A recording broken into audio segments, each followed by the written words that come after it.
people from show business in California, notably Ronald Reagan and Arnold Schwarzenegger, have all come from Hollywood and made great success in the political field. So maybe the girl who was sixth on the call sheet for the legal soap opera Suits, maybe she will branch out and go into politics. I think you can only look at the reality. Before he was engaged, before he was married, he was the happy prince. He was the boy joking with Usain Bolt on the running track. He was always having fun. He was always being cheeky and rude, even on this day today, the 13th anniversary of the wedding of his older brother, Prince William, and Kate Middleton, now Prince and Princess of Wales. He was always there saying the perhaps sometimes rude and cheeky things, but he was part of this country and he was enormously popular. And all of that changed after the wedding. And I think it's the greatest pity, because this country and this royal family could not have gone further out of their way to welcome Meghan Markle into the country and into the royal family. The Prince of Wales, as he then was, now King Charles III, paid Meghan Markle the greatest of compliments. He offered to walk her down the aisle when she married at St. George's Chapel at Windsor, because her own father, Thomas Markle, was estranged from her, as are most of the members of her family. And he did that. He didn't have to do it, but he did it as an act of love and welcome. And the late Queen Elizabeth II, went out of her way to become friendly with Meghan's mother, Doria, during that period. And when the carriage ride went through Windsor Great Park, the crowds were 20 deep, cheering to the echo this young, newly married couple. Every single newspaper in this country, the national, Sunday, local, regional, weekly, they all welcomed her. The phrase that was a breath of fresh air, we're glad to see her, it was universal. Very rarely across the press is there unanimity, but there was unanimity in the welcome that was extended to her. The fact that it's turned so sour, resulting in the Prince and Meghan and their newly born young son, Prince Archie, disappearing, going into self-imposed exile, first in Canada and then in California, which maybe was her original intention anyway and destination. It's the greatest pity, because in this world there's enough trouble, and blessed are the peacemakers, because they will inherit the earth, and somebody has to make peace there. When Buckingham Palace announced that after prostate surgery at the London clinic, it had been discovered that the king had cancer, after that announcement was made, Prince Harry flew overnight from Los Angeles, 5,000 miles, to London in order to see his father. The meeting took place either at Clarence House, the home of the king, and it either lasted 30 minutes or 35 minutes, certainly under an hour. But the king waited to see his younger son, and then he went off to Sandringham House by helicopter to continue his treatment and his recuperation and recovery from the cancer treatment that is now he's now undergoing. So the king has always made it clear that his door is always open.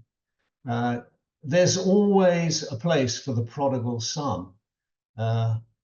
In the Bible, the profligate, wastrel, prodigal son comes back, and his father, as it says in the Bible, falls upon his neck. In other words, he embraced him, he kissed him. But that only followed the son making recompense, making apology, making it clear that what he had done wasn't right and he regretted it. Well, on the part of Prince Harry, there has been no regret at all about what has gone on.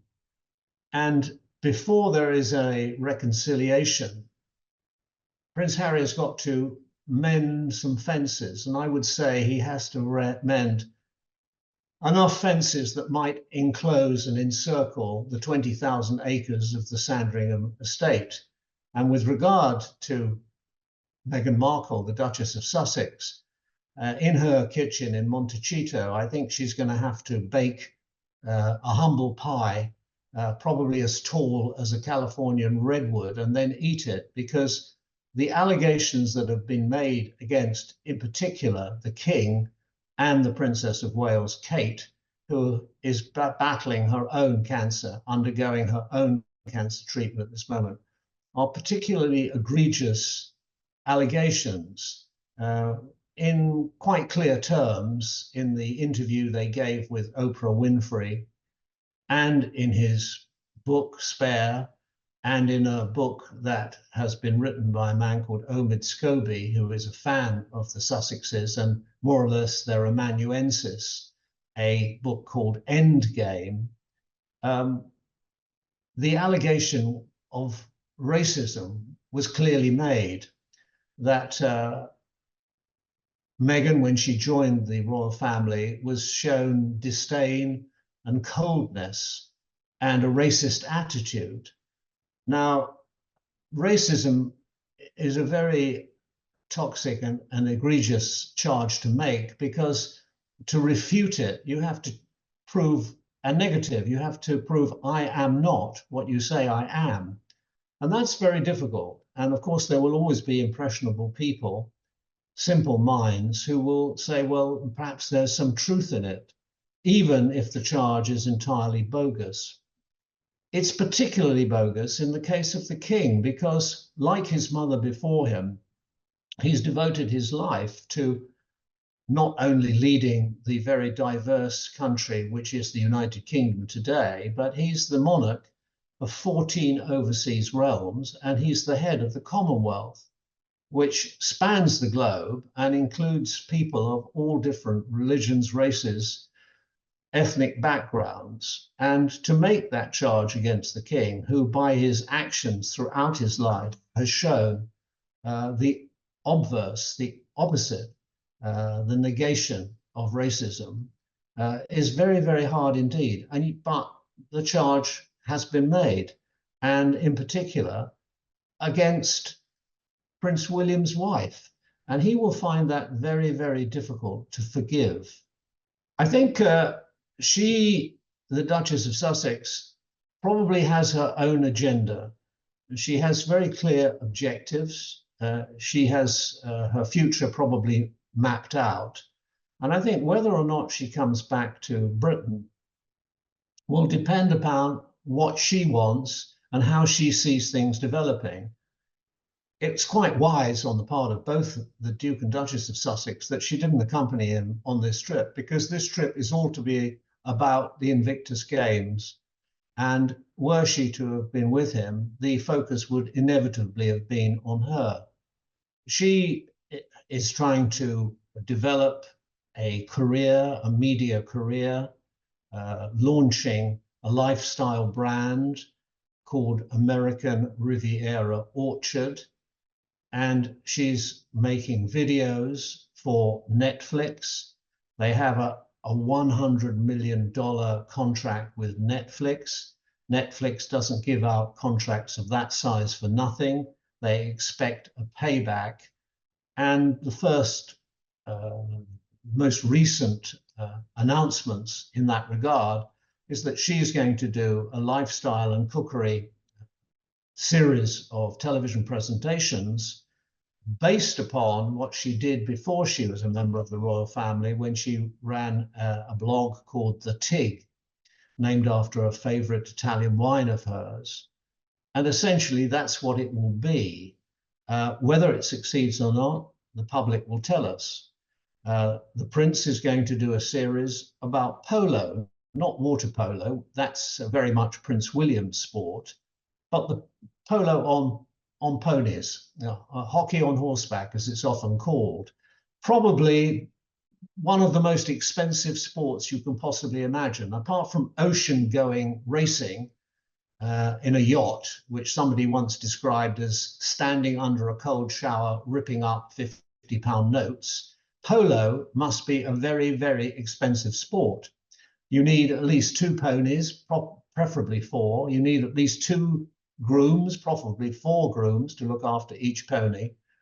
And it is the sport of very rich people.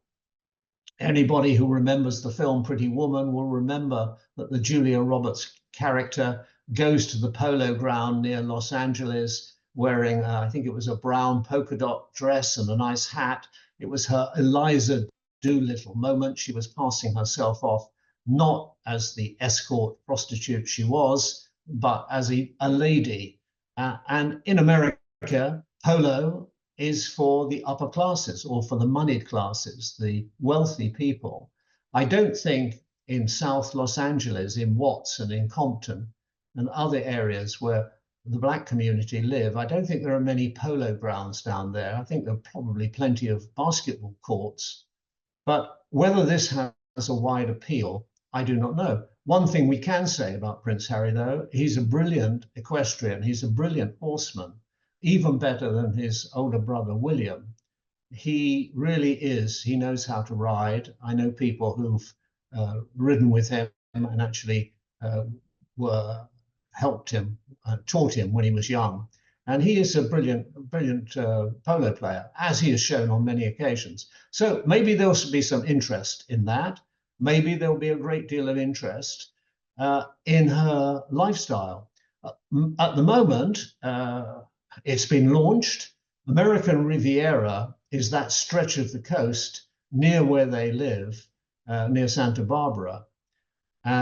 So it's not the most beautiful part of the California coast. If you go far north to the Big Sur, north of San Francisco, that's much more scenic. But it is a very lovely coast. And American Riviera Orchard, the first product that she's produced under this banner has been strawberry jam.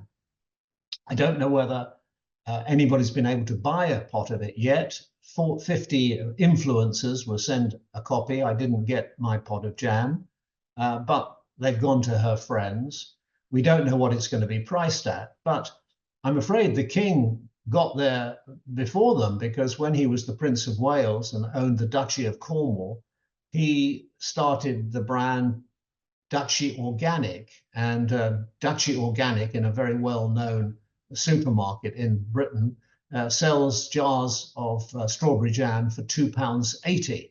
Well, we understand that in America, there's a supermarket in Los Angeles which retails the products produced by famous people, and a jar of honey can cost anything up to $250. So we'll have to see what the price point is. We'll have to see what the appeal is, and we'll have to see how good Meghan Markle is at selling her products. She also, of course, has political ambitions. She's made no secret of the fact that she is committed to the Democrat cause, and perhaps she has ambitions. People from show business in California, notably Ronald Reagan and Arnold Schwarzenegger, have all come from Hollywood and made great success in the political field. So maybe the girl who was 6th on the call sheet for the legal soap opera Suits, maybe she will branch out and go into politics. Well, we can only wait and see.